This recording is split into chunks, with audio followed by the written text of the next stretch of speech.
नमस्कार मित्रों, मैं पुष्पेंद्र गुर्जर और आप देख रहे हैं क्रांतिकारी स्टूडेंट चैनल। आपका एक बार पुनः इतिहास में स्वागत है।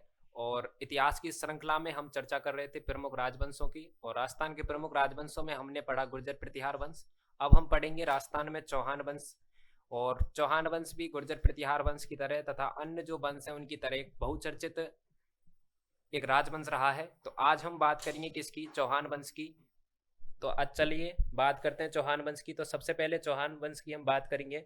तो चौहान वंश की जानकारी के बारे में जो स्रोत हैं उनके बारे में हम जान लेते हैं कि इंफॉर्मेशन के स्रोत क्या रहे, कि हमें कैसे पता चलता है कि जी जो चौहान वंश है उस चौहान वंश का शासन कहाँ पे रहा, राजस्थान में रहा, और राजस्थान में किस प्रकार से उन्होंने गौरवपूर्ण उपलब्धियां हासिल हासिल की। तो आइए देखते हैं। सबसे पहले हम बात करते हैं चौहान वंश की। तो आज हम फिर बात करेंगे किसकी? चौहान वंश की। तो चौहान वंश में अगर जानकारी के स्रोतों को देखा जाए तो जानकारी के स्रोतों में मिलते हैं अपने को। पहला स्रोत मिलता है बिजोलिया शिलालेख।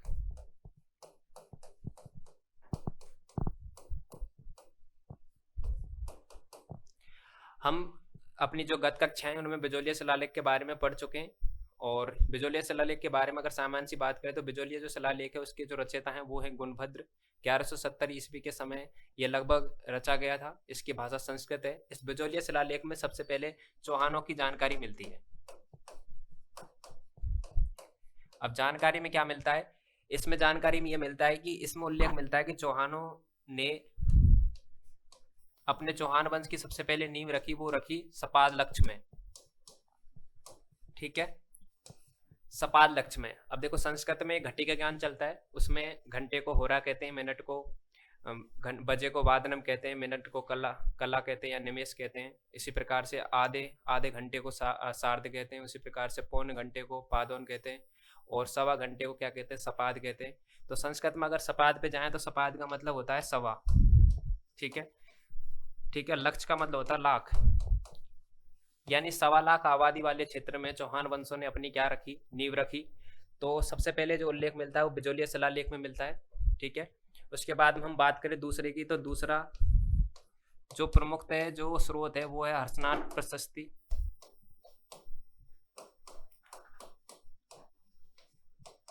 हर्षनाथ प्रशस्ति में भी क्या मिलता है? हमें चौहान वंश के बारे में जानकारी मिलती है। इसमें उल्लेख मिलता है कि इनकी जो राजधानी थी वो राजधानी क्या थी? अनंत गोचर। क्या थी राजधानी? अनंत गोचर। इसके अलावा हम तीसरे स्रोत की अगर बात करें तो तीसरा स्रोत है हमीर महाकाव्य।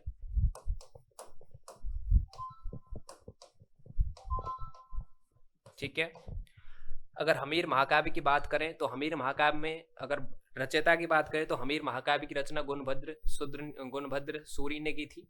और इसमें उल्लेख मिलता है कि ये जो चौहान वंश है ये इनकी उत्पत्ति पुष्कर के आसपास हुई, या इनका जो क्षेत्र था वो कहाँ था? पुष्कर अजमेर में था। ठीक है, इसके अलावा हम अगर बात करें, हम नेक्स्ट पेज पे चलते हैं। इसके अलावा हम बात करते हैं किसकी? उत्पत्ति संबंधित मत। जिस प्रकार से हमने गुर्जर प्रतिहार वंश की उत्पत्ति संबंधित मत पढ़े, उसी प्रकार से चौहान वंशों की उत्पत्ति कैसे हुई इस संबंध में कुछ मत चलते हैं। उन मतों में प्रमुखतः मत कौन कौन से हैं उनको हम देख लेते हैं। तो पहला जो मत है वो है अग्निकुंड का सिद्धांत। सिद्धांत का क्या नाम है? अग्निकुंड का सिद्धांत। इस सिद्धांत मतलब पृथ्वीराज रासो जो इस सिद्धांत अग्निकुंड का सिद्धांत, ये सिद्धांत दिया किसने? चंद्रबरदाई ने। चंद्रबरदाई के अनुसार जो वशिष्ठ मुनि है उन्होंने आबू पर्वत पर एक यज्ञ किया जिसमें 4 जो राजवंश है उनकी उत्पत्ति हुई, प्रतिहार, परमार, चालुक और चौहान। अब चौहान उनमें से एक था। इस प्रकार से अगर चौहानों की उत्पत्ति संबंधी बात करें तो उत्पत्ति संबंधी बात में हमें यह उल्लेख मिलता है कि अग्निकुंड के सिद्धांत के अनुसार इनकी उत्पत्ति यज्ञ से हुई है। किससे हुई है? यज्ञ से। यज्ञ से किनकी उत्पत्ति हुई है? चौहानों की। ठीक है, अब उसके बाद में अगर दूसरे बात करें तो दूसरा मत मिलता है दशरथ शर्मा का। दशरथ शर्मा के अनुसार ये क्या है? ब्राह्मण, मतलब इनकी उत्पत्ति क्या है? ब्राह्मणों से हुई है। इसके अलावा हम तीसरे उत्पत्ति संबंधित मत की बात करते हैं तो उसमें आएगा अपने बिजोलिया शिलालेख।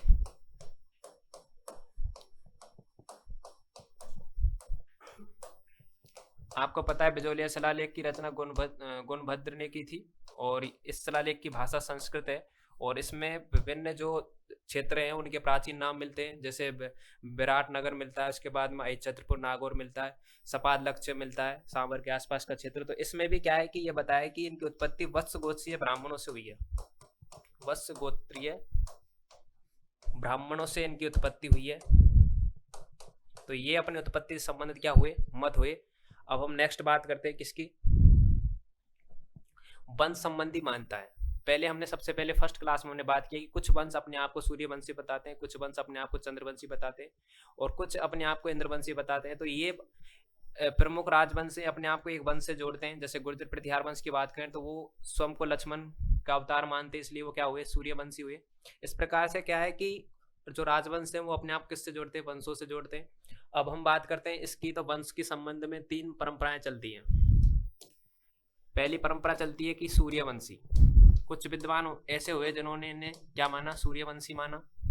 कुछ विद्वान ऐसे हुए जिन्होंने इन्हें चंद्रवंशी माना। तो कुछ विद्वान या फिर अभिलेख मिले जिनकी वजह से इनको कैसे माना जाता है, इंद्रवंशी।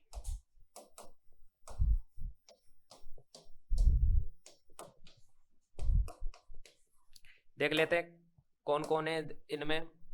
तो यहाँ पे मिलेंगे आपको जयानक, इसके अलावा नरपति, नाल्य, इन्होंने विशलदेव रासो की रचना करी। हम बात करेंगे किसकी, विग्रहराज चतुर्थ की। तो विग्रहराज चतुर्थ का जो नाम था, वास्तविक नाम था, वो विशलदेव था। इनके दरबारी कवि कौन थे, नरपति लाल। इन्होंने किसकी रचना करी, विशलदेव रासो की रचना की। जयानक थे, जयानक किसके दरबार में थे, तो पृथ्वीराज तृतीय के दरबार में थे। इन्होंने पृथ्वीराज विजय की रचना की या पृथ्वीराज रासो लिखा, पृथ्वीराज रासो, ठीक है, इनकी रचना थी। तो इनमें इनको क्या बताया गया है, सूर्यवंशी बताया गया है। चंद्रवंशी की बात करें तो चंद्रवंशियों में उल्लेख मिलता है एक तो अचलेश्वर, अचलेश्वर शिलालेख। इसके अलावा अगर हम बात करें तो हर्ष अभिलेख,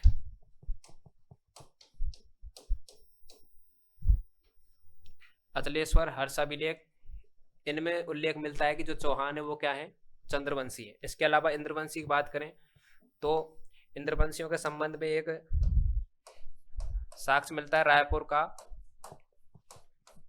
शिवाड़ी अभिलेख। रायपुर का जो शिवाड़ी अभिलेख है उसमें इनको क्या माना गया है, या उसमें क्या उत्कीर्ण है कि इनकी जो उत्पत्ति है, उस वंश का संबंध किससे है, इंद्रवंशियों से है। तो ये चौहानों की वंश से संबंधित मान्यताएं हुई। नेक्स्ट हम बात करेंगे किसकी, चौहान वंश की। तो चौहान वंश की हम बात करते हैं तो चौहान वंश में सबसे पहले संस्थापक की बात की जाती है। संस्थापक में जो व्यक्ति हैं उनका नाम है वासुदेव चौहान। तो वासुदेव चौहान को चौहान वंश का क्या कहा जाता है, आदि पुरुष, आदि पुरुष, मूल पुरुष, संस्थापक। तो वासुदेव चौहान को चौहान वंश का क्या कहा जाता है, आदि पुरुष, यानी जो प्रारंभ करता होता है उसे आदि कहते हैं। हिंदी में 2 शब्द चलते हैं, आदि और अंत। आदि का मतलब प्रारंभ और अंत का मतलब समाप्ति, यानी आदि रीति चलती है। उसी प्रकार से आदि पुरुष यानी प्रारंभकर्ता किसे माना जाता है, वासुदेव चौहान को। इन्हें मूल पुरुष कहा जाता है, इन्हें क्या कहा जाता है, संस्थापक कहा जाता है। वासुदेव चौहान की बात करें तो बिजोलिया शिलालेख के अनुसार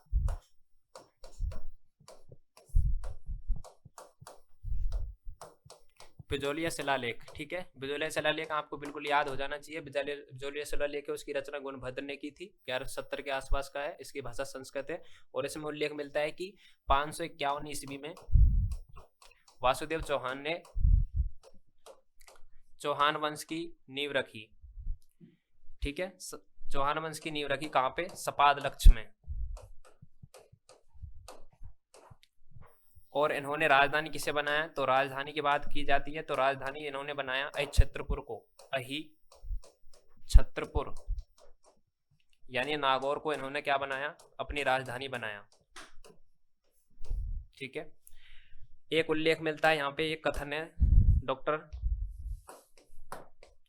गोपीनाथ शर्मा का।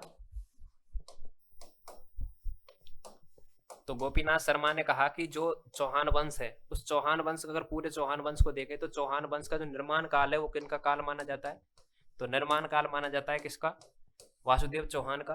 ठीक है। इसके अलावा हम बात करें तो इन्होंने सांवर झील का निर्माण करवाया। सांवर झील कैसी झील है? एक कृत्रिम झील है। ठीक है, सांवर झील का निर्माण कराया। इसके अलावा इन्होंने शाकंभरी माता का जो मंदिर है उसका निर्माण करवाया। ठीक है। अगर हम बात करें शाकंभरी माता की, तो जो चौहान थे, चौहानों की अगर कुलदेवी की बात करें तो कुलदेवी हुई, चलो आप एक कॉन्सेप्ट समझ ही लो एक बार। एक होती है कुलदेवी, एक होती है आराध्य देवी या इष्ट देवी।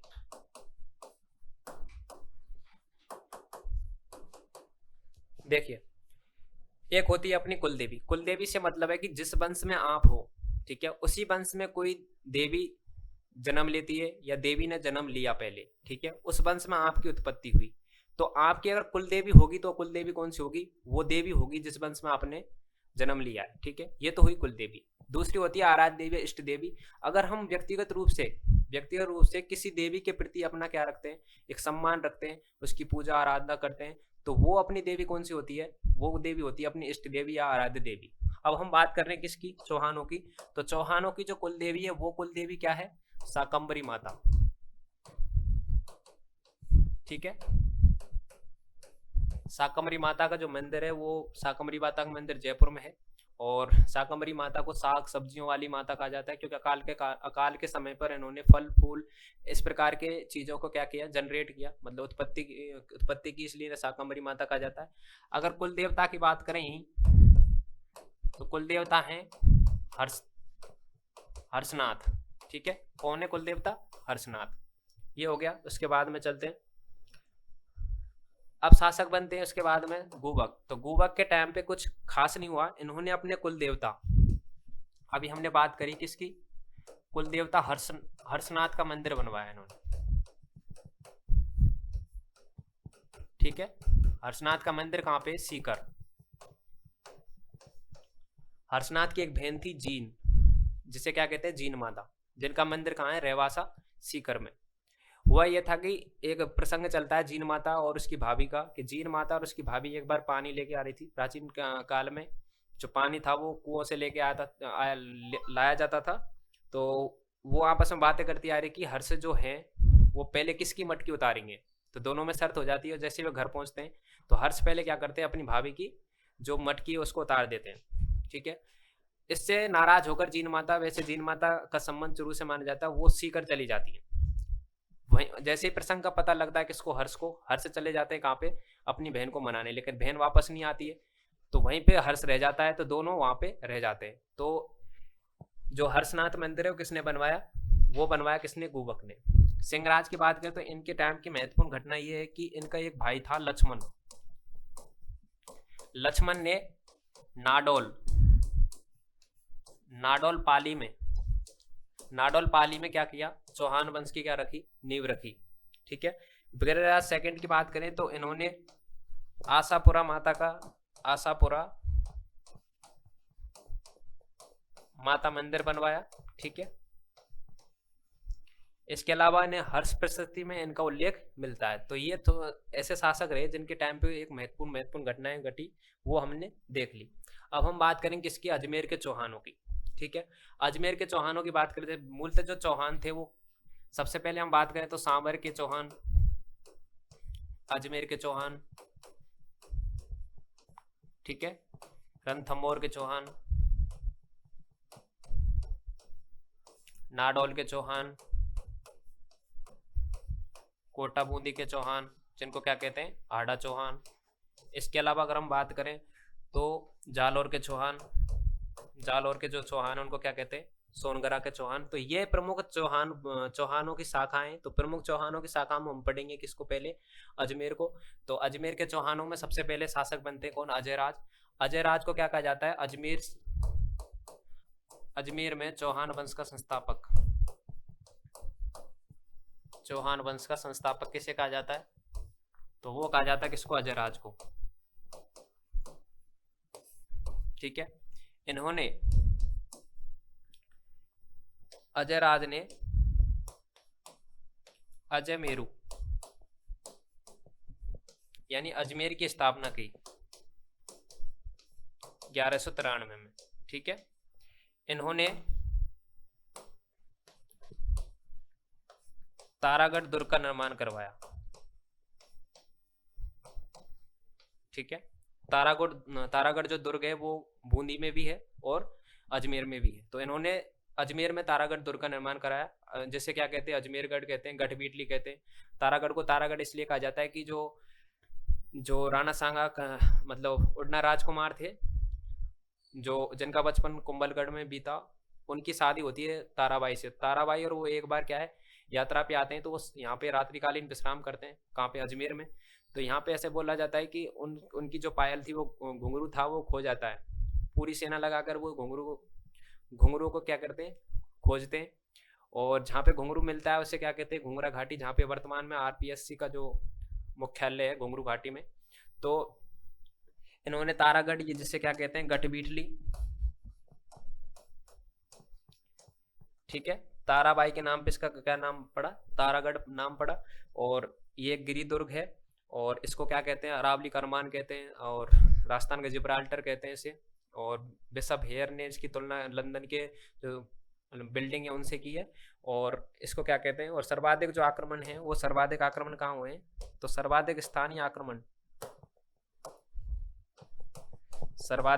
आक्रमणों की बात करें तो सर्वाधिक स्थानीय आक्रमण कहाँ हुए, तो वो हुए तारागढ़ पर। इसके अलावा तारागढ़ की बात करें तो यहाँ पे 17 बुर्ज हैं, और 17 बुर्ज हैं। इसके अलावा अगर हम बात करें तारागढ़ की, तो तारागढ़ में घोड़े की मजार है। तो ये प्रमुख बातें किसकी हैं तारागढ़ की। तो ये किसका निर्माण, इस अजयराज ने क्या किया, सबसे पहले अजमेर में चौहान वंश की नींव रखी, इसलिए इन्हें क्या कहा जाता है, अजमेर में चौहान वंश का संस्थापक कहा जाता है। इन्होंने अजमेर की स्थापना करी और तारागढ़ दुर्ग बनवाया, जिसे क्या कहते हैं, गढ़बीटली कहते हैं। तारागढ़ दुर्ग में सर्वाधिक स्थानीय आक्रमण हुए, और तारागढ़ को तारागढ़ क्यों कहा जाता है, ये हमने इस प्रसंग को देख लिया। इसके अलावा अगर हम बात करें तो अजयराज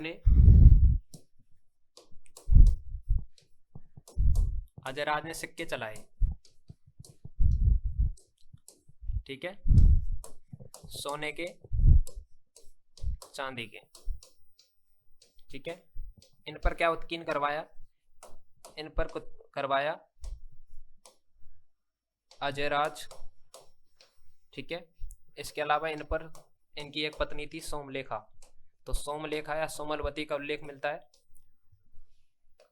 इन पर मिलता है अजयराज द्रुम, ठीक है, ये उल्लेखित मिलता है। तो सबसे पहले अजयराज ने क्या चलाए, सिक्के चलाए। और बात करें हम इनकी, तो अजयराज ने क्या है, सिक्के चलाए, ठीक है। तो ये अजयराज के बारे में था। प्रथम जो शासक थे वो ये थे। इसके अलावा हम बात करें अन्नोराज आना जी की, तो ये किसके बेटे थे, तो बेटे की बात करें तो इनके पिता कौन थे, इनके पिता थे अजयराज। अजयराज ने क्या किया, संन्यास ले लिया मतलब शासन से, और ये कहाँ चले गए, पुष्कर के जंगलों में चले गए। फिर इनके बेटे बनते हैं अन्नोराज, ठीक है। अन्नोराज ने आना सागर झील का निर्माण करवाया। किसका निर्माण कराया, आना सागर झील का निर्माण कराया। किस नदी को रोक करके, बांडी नदी के पानी को रोक करके इन्होंने आना सागर झील का निर्माण करवाया, ठीक है। इसमें कौन सी नदी आके गिरती है, बांडी, ठीक है, इसका पानी इसमें आता है। इन्होंने नरवर्मन प्लस अरब आक्रमण जो कारी थे उनको हराया, ठीक है। अब देखो, इसी के पास में इस जो ये आना सागर झील है, इसके किनारे झागिन ने एक बाग बनवाया, जिसे क्या कहते हैं, दौलत बाग, ठीक है। वर्तमान में इस दौलत बाग को क्या कहा जाता है, सुभाष उद्यान। क्या कहा जाता है? सुभाष उद्यान। ठीक है। इस दौलत बाग के चारों ओर 12 बारह दरी 5 12 दरी का निर्माण किसने करवाया? शाहजहां। ठीक है। इस दौलत बाग के किनारे की मतलब जो जहांगीर था, नेक्स्ट पेज पे देख लेते हैं कि जहांगीर की जो पत्नी थी यानी रानी, उस रानी का नाम क्या था? नूरजहां। नूरजहां की माँ का नाम क्या था? अस्मत बेगम। क्या नाम था? अस्मत बेगम। अस्मत बेगम और नूरजहां ने सबसे पहले यहाँ पे क्या बनाया? इत्र, यानी गुलाब से इत्र का आविष्कार किया।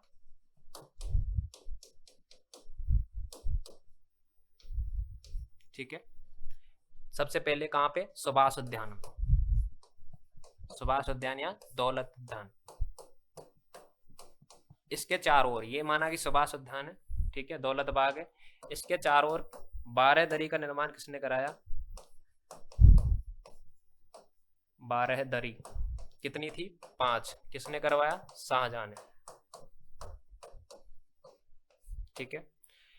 मुगल इतिहास में शाहजहां और जहांगीर दो ऐसे शासक थे जिनकी माँ थी वो क्या थी? राजपूत थी। ठीक है। शाहजहां की बात करें तो इनकी माँ थी कौन? जयपुर शासक भारमल की पुत्री थी। ठीक है। इनकी जो माँ थी वो कौन थी? तो वो मोटा राजा उदय सिंह की बेटी।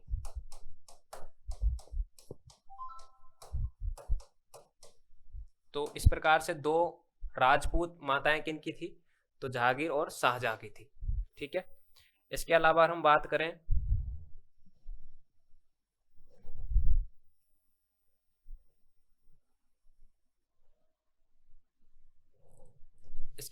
करें किसकी? अर्नोराज की।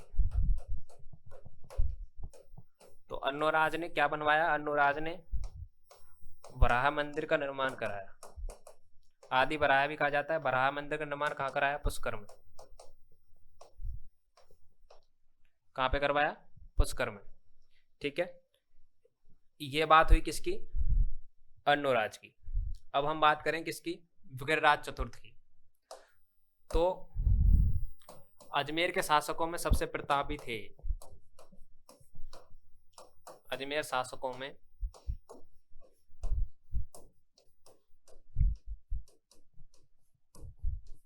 सबसे प्रतापी शासक कौन थे? विग्रहराज चतुर्थ। ठीक है। इनका मूल नाम क्या था? तो मूल नाम था इनका, यानी मूल नाम या जिससे ये रचना करते थे,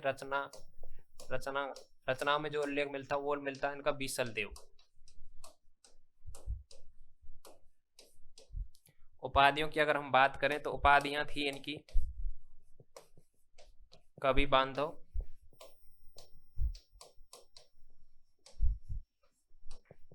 कवि बंधु। ठीक है।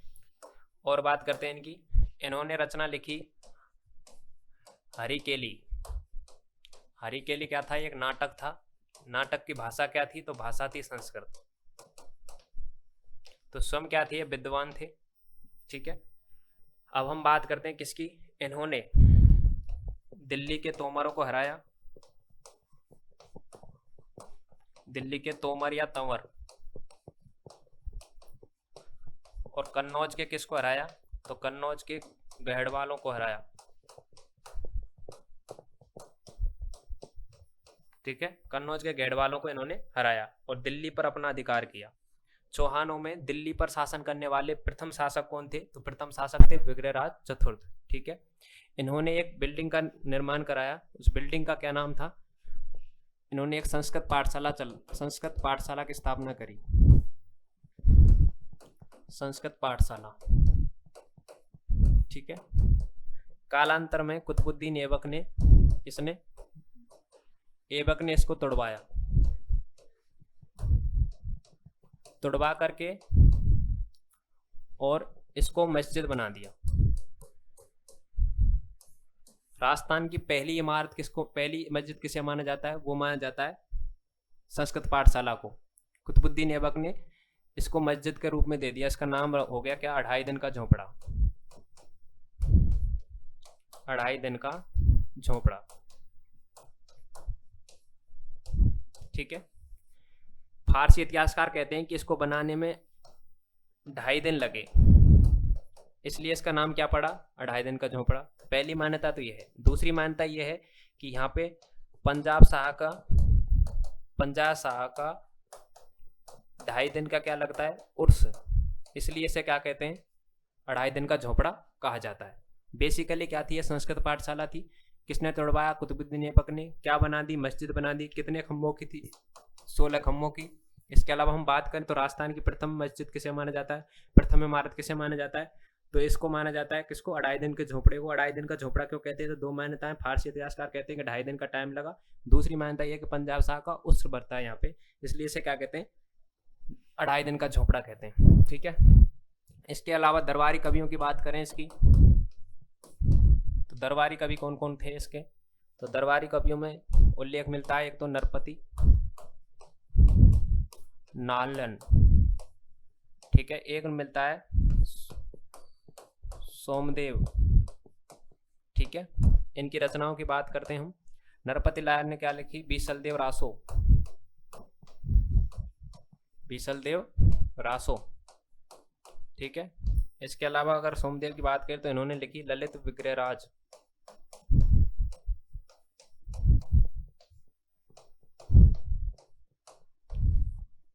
तो ये उल्लेख मिलता है किसके बारे में? विग्रहराज चतुर्थ के बारे में, ठीक है।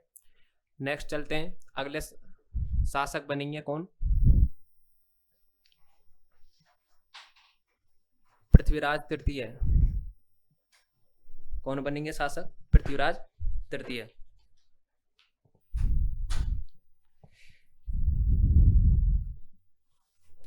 अब हम बात कर रहे हैं किसकी? पृथ्वीराज तृतीय की,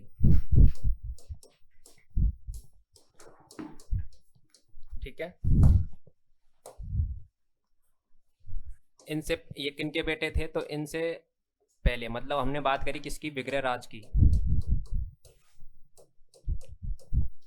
विग्रहराज चतुर्थ, ठीक है। विग्रहराज चतुर्थ के पुत्र का नाम क्या था? अपारंगे, ठीक है। अपारंगे की हत्या कर देते कौन? पृथ्वीराज फर्स्ट। ये किसके बेटे हैं? ये जयदेव के बेटे हैं। इन्होंने सबसे पहले अजयपाल की क्या की थी? हत्या की थी। तो इन्होंने किसकी हत्या कर दी?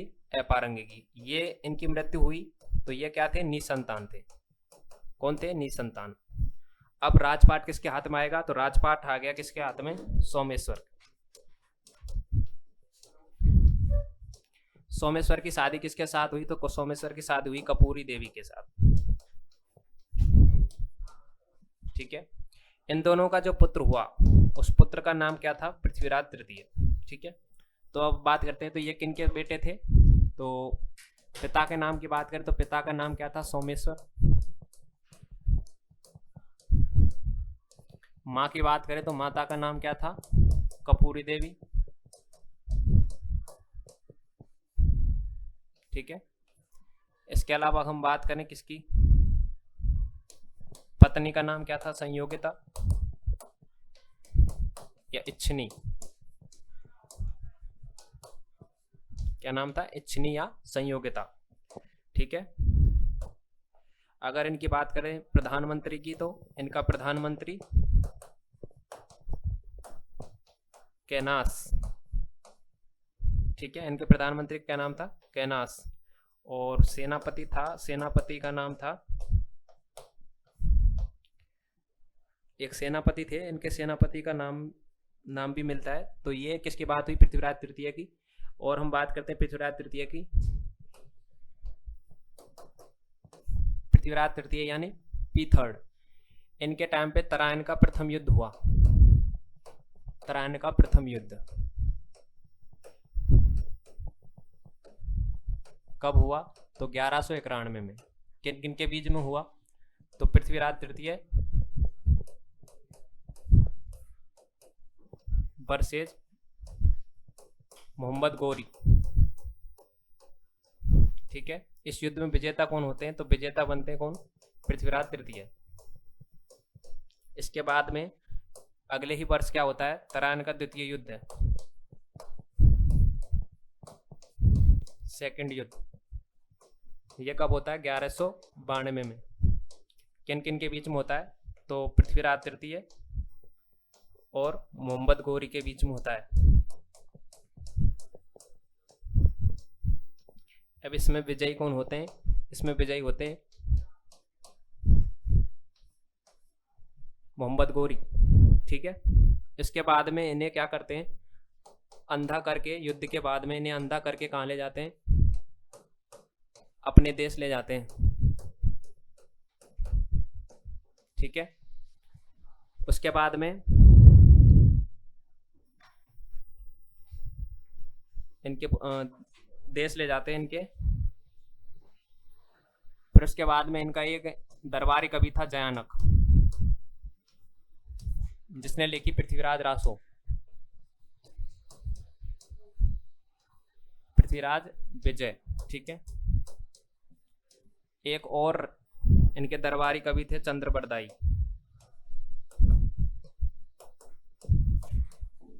चंद्रबरदाई, जिन्होंने पृथ्वीराज रासो की रचना करी।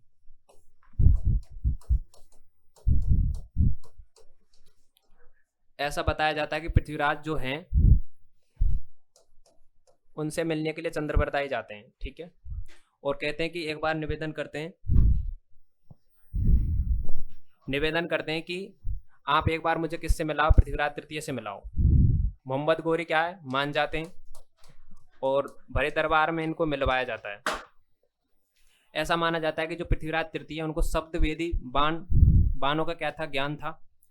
तो उस टाइम में चंद्रबरदाई ने कहा कि 8 बांस 24 गज, 8 अंगुल प्रमाण, ताऊ पर सुल्तान है, मत चूके चौहान। तो ये कहावत आती है। इसके तहत वो क्या है कि शब्द वेदी बाण चलाना जानता था, तो उसने उसी हिसाब से क्या चलाया? तीर चलाया। और ऐसा माना जाता है कि मोहम्मद गोरी की क्या हो जाती है? मृत्यु हो जाती है। बहुत से इतिहासकार इस बात का क्या करते हैं? खंडन करते हैं। तो ये बात हुई किसकी? मोहम्मद गोरी की। इनका बेटा था गोविंद। ठीक है, गोविंद इनका बेटा था, जो कि आगे जाकर किसकी? रणथंभौर की जागीर प्रदान करेगा, जागीर लेगा और रणथंभौर में किसकी स्थापना करेगा? चौहान वंश की। तो यहाँ पे कंप्लीट हो जाता है अपना क्या? अजमेर, जो अजमेर के चौहान वंश हैं उनका इतिहास यहाँ पे कंप्लीट हो जाता है। नेक्स्ट वीडियो में हम पढ़ेंगे रणथंभौर के चौहान और जालौर के चौहान। नमस्कार।